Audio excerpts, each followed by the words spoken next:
Welcome to the Indie Film Hustle Podcast, episode number 119. Even if you're on the right track, you'll get run over if you just sit there. Will Rogers. Broadcasting from the back alley in Hollywood, it's the Indie Film Hustle Podcast, where we show you how to survive and thrive as an indie filmmaker in the jungles of the film biz. And here's your host, Alex Ferrari. Welcome, my Indie Film Hustlers, to another episode of the Indie Film Hustle Podcast. I am your humble host, Alex Ferrari. Now, today's show is sponsored by VideoBlocks. Now, VideoBlocks is a subscription-based stock media company that gives you unlimited access to premium stock footage everyone could afford. If you're looking for like extra exterior shots or things that you might want to incorporate into any of your projects, whether that be a narrative, documentary, music videos, commercials, these guys got you covered. They've got unlimited daily downloads from a library of over 115,000 HD video clips, as well as a huge selection of After Effects templates for like opening credits, motion graphics, titles, company logos, as well as motion backgrounds as well. It's pretty amazing. And on average, subscribers pay less than $1 per download in a course of a year. And the content does not get stale. They're constantly adding new content to the library every month. So it keeps it very, very fresh, and you always have something new to look forward to. And everything you download is 100% royalty free. Even if your subscription is canceled, you have unrestricted usage rights for anything you want to do, including personal projects and commercial projects, and you keep whatever you download and maintain the usage rights forever. Now, VideoBlocks is offering The Tribe a yearly subscription for $99. That's $50 off the usual price tag, just for you guys, just for The Tribe. That's less than $10 a month. So to get this deal, just head over to videoblocks.com/hustle. That's VideoBlocks, VIDEO blocks.com/hustle for this exclusive offer. And don't forget to go to freefilmbook.com. That's freefilmbook.com to download your free filmmaking audiobooks from Audible. So guys, I guess the Ask Alex segment is very popular because I got inundated with questions from the tribe. And I guess you guys want me to answer some questions for you. So we'll start doing these Ask Alexes every once in a while when I don't have another topic to talk about. You guys are definitely inspiring me to create more content and answer more of your questions.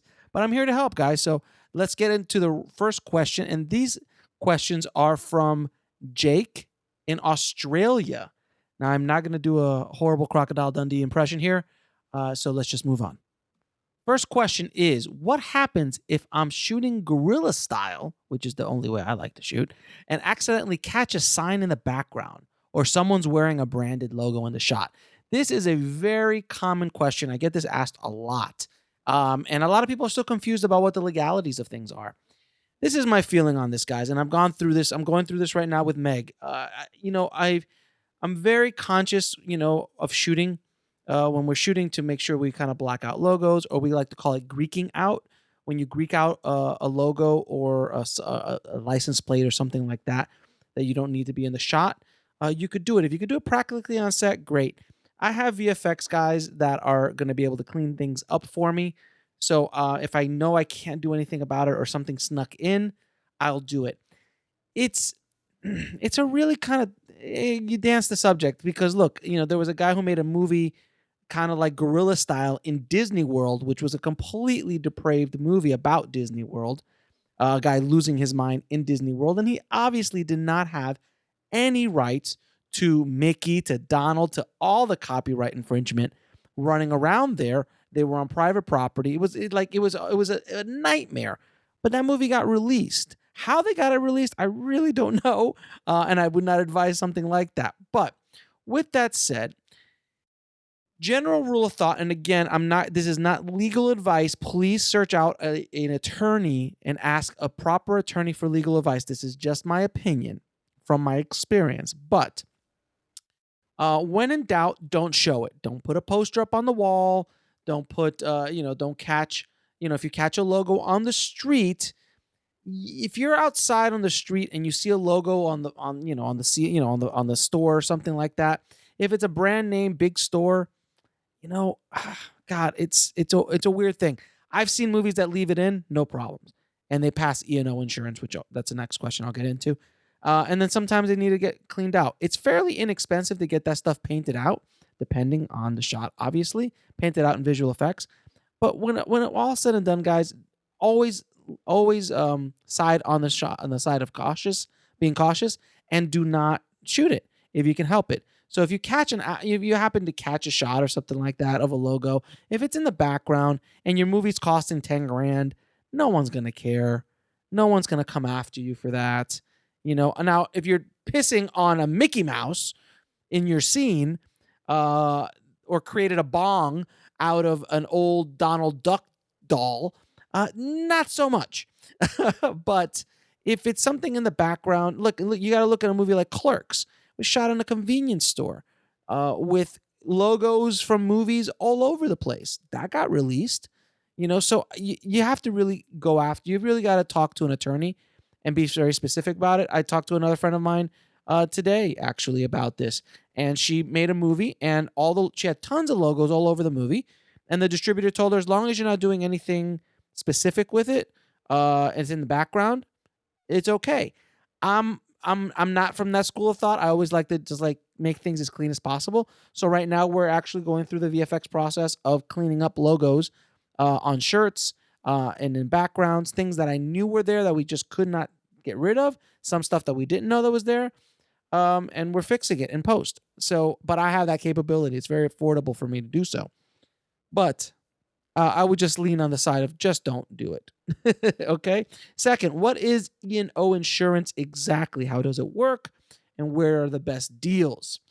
Well, Jake, E&O Insurance stands for Errors and Omissions Insurance. You will not get a distribution deal or from a real distributor without E&O Insurance in today's world. E&O Insurance is basically just that.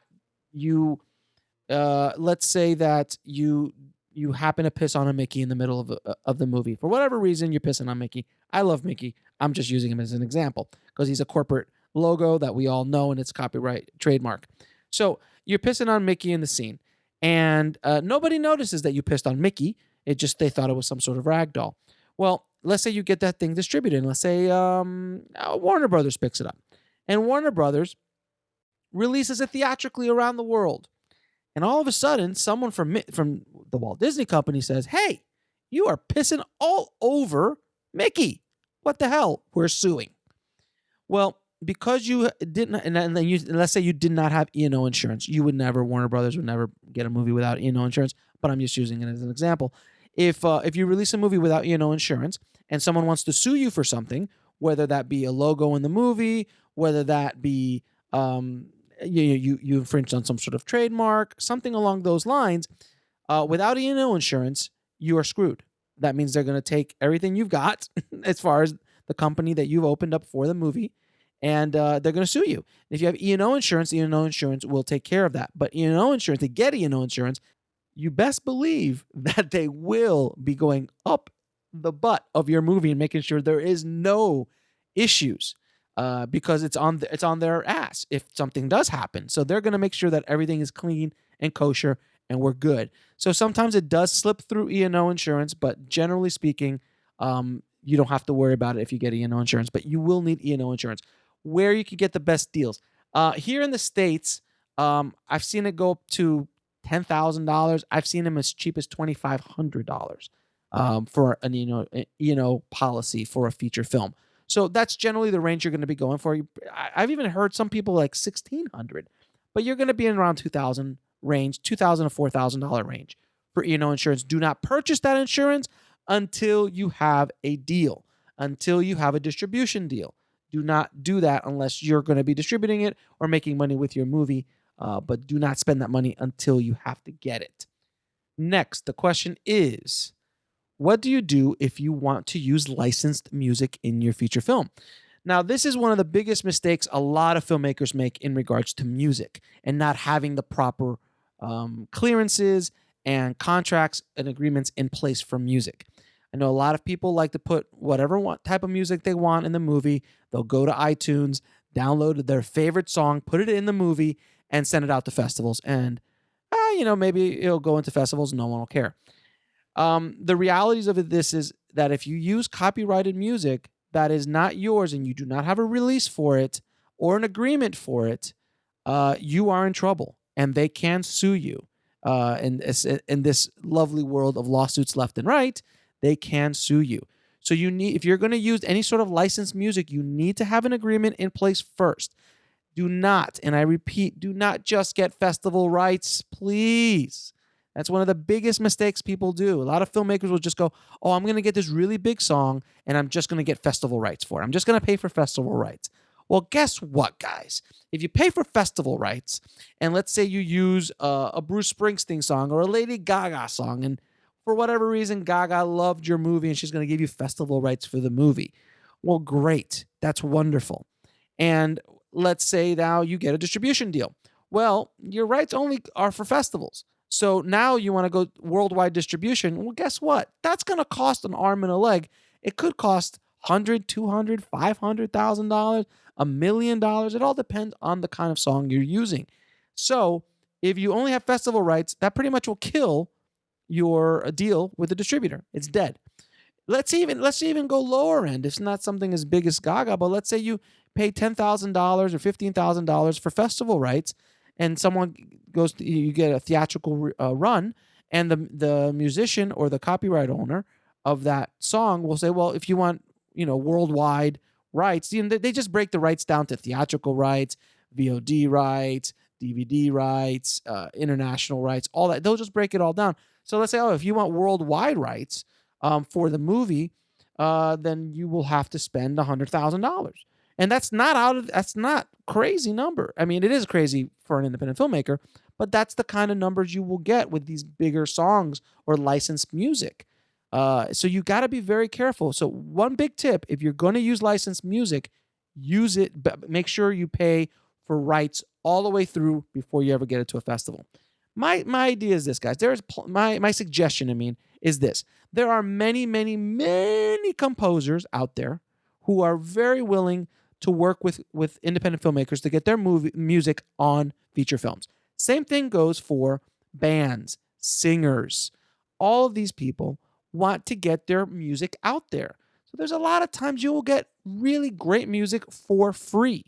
You don't even have to pay them because they want the exposure. Depending on the level of your movie, they might just want to hey, I just want to have my song on there. Give me $50, give me $100, and you got the rights to it. And so on and so forth. And that does work, guys. And I've done that on many projects of mine in the past. So you can work with composers and make sure you get the rights, and you get paid for, you pay them for original music. Work with bands, work with singers, work with artists directly, and make sure you get all the rights that you need all the way through. And the last question is about copyright. How to copyright your material, your script, your movie, and what you need to do that.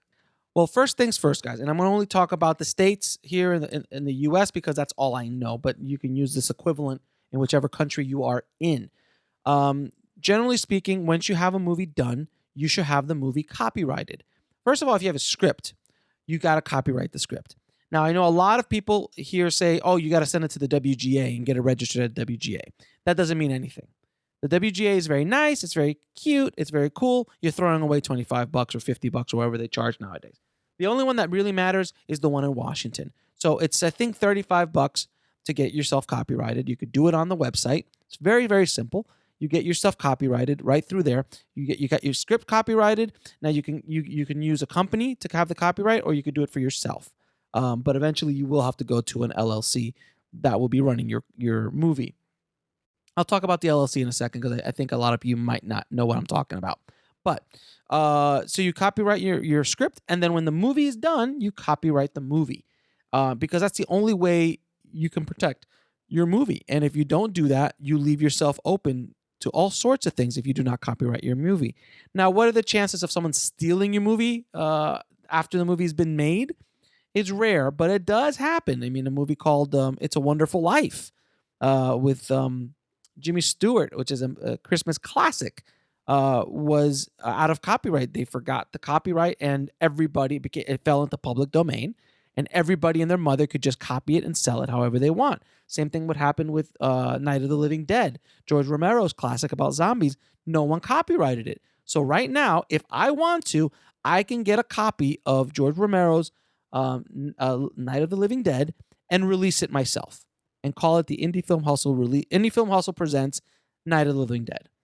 And I can sell Blu-rays, DVDs, sell it wherever the heck I want to. Unfortunately, so is everybody else. But that is the problem. That was what happened with that movie. So make sure you copyright your stuff. And finally, this is a bonus question that James did not ask me, but it kind of leans into it. LLC. You need to have an LLC or a company, a limited liability company, for your movie. Every movie that you create, you should do a company, because if you do it personally, you're completely exposing yourself to any issues that movie might incur, any problems, any lawsuits, any attacks, anything like that will come after you. Any liens will come after you personally. You do not want to do that. So let's say you have your own personal company, production company, or so on. Well, you should not use your personal company for that project or for many projects, because again, if something happens with that project legally or financially, or something happens, someone slips and falls on the set, they're going to sue that company, the company that's associated with that movie, and then you can lose your company. You can have problems with your company. That's why you have to open up a specific company per project. I would not say that for short films, but for feature films, absolutely. And you have to make it a limited liability company. Something very simple that you can do throughout whichever state you live in the U.S. If you're overseas somewhere, you should have some sort of company. If it's not, I'm sure limited liability companies are not everywhere. So depending on what country you live in, you have to have a company, something that can protect you, a barrier between you and for the project, between you and the project. So if something happens, it stops at the company. It's something very simple to do, and a lot of filmmakers don't do it, and that is a huge mistake. So that is my advice on that, guys. Thank you for these great questions, Jake. I really appreciate it. I've got weeks of questions lined up coming up in the coming months ahead. So I'm gonna try not to do this every week unless you guys want me to, and I will be more than happy to do so. But I'll be doing other episodes as well. So obviously my interviews, got some really cool interviews coming up. Really got some cool stuff about Sundance coming up. We didn't get in. I know. I forgot I was gonna tell you guys this. This is Meg did not get into this. Did not get into Sundance. Oh my God, what are we gonna do? It's okay. I submitted it like everybody else did, and you just take a shot in the dark. Sundance is one of those things that you always submit just to give it a shot. You never know what happens. I've told you before, I've been involved with projects that did get in, and they were a complete shot in the dark. So it happens. I'm not worried about it. I've got many other festivals lined up, and hopefully we'll get into some other festivals. But I didn't get bummed out, so I was kind of expecting not to get in. But hey, so we did not officially get into Sundance, guys. It's okay. We'll survive. But we do have a bunch of other cool stuff coming up that we will be at Sundance. And again, if you guys are going to be at Sundance, I'm going to be there too. And we got to get something together and see if we could all hang out at a bar or something and network and do all sorts of cool stuff. And we're going to be doing some events there as well. I'm going to be doing a panel there, just kind of getting everything finalized. But I will be doing a panel at Slam Dance actually this year. And we will be talking more about that in the next few weeks. As soon as I get something locked in, dates and times, I will let you know, guys. I'm very, very excited about it. But we do have a lot of cool interviews coming out in the coming weeks. And again, guys, thank you so much for doing everything you guys do, man. You guys inspire me. I get so many emails from you guys every week, every day actually, telling me your stories. And I really, with all my heart, I really appreciate all of the well wishes about Meg and the thanks that you guys continuously give me for what I'm doing here with the podcast and with Indie Film Hustle. But I do it for you guys, man. You got to lead with giving. You got to lead with a sense of abundance. You can't live in a mentality of I don't have enough. That's why I want to give as much as I can to you guys. I want to give as much free information as I can, and I want to just give and help as much as I can to you guys. And you guys are so cool, and I'm so thankful to have you guys all as part of the Indie Film Hustle tribe. And thank you so much again. And I do have more news coming up, and I'll wait till probably towards the end of the year about what I'm doing next year. And it's going to be one hell of a year. If 2016 was amazing for Indie Film Hustle and for myself, shooting my first feature film, Indie Film Hustle kind of blowing up, the podcast growing at levels that I was not expecting it to, 2017 is going to make 2016 look like it was 1987. Anyway, guys, don't forget to head over to filmmakingpodcast.com. That is filmmakingpodcast.com. And leave me a good review, please. I really would appreciate it. It helps the show out a lot and helps me get it out to more and more filmmakers. And please spread the word, guys. Spread the word. Email people. Share my stuff when we put it out there. Share the stuff, the posts and things like that. You know, get the word out there with as many of your friends and filmmakers as you can, because I really want to help as many filmmakers as I can. I really want to see all you guys succeed and give you the real skinny on what the hell is going on in this business, which is changing on a daily basis. So also, if you want the show notes, head over to indiefilmhustle.com/119. That's indiefilmhustle.com/119 to check out download the episode and check out the show notes. So as always, keep that hustle going. Keep that dream alive. And I'll talk to you soon. Thanks for listening to the Indie Film Hustle podcast at indiefilmhustle.com. That's INDIEFILMHUSTLE.com.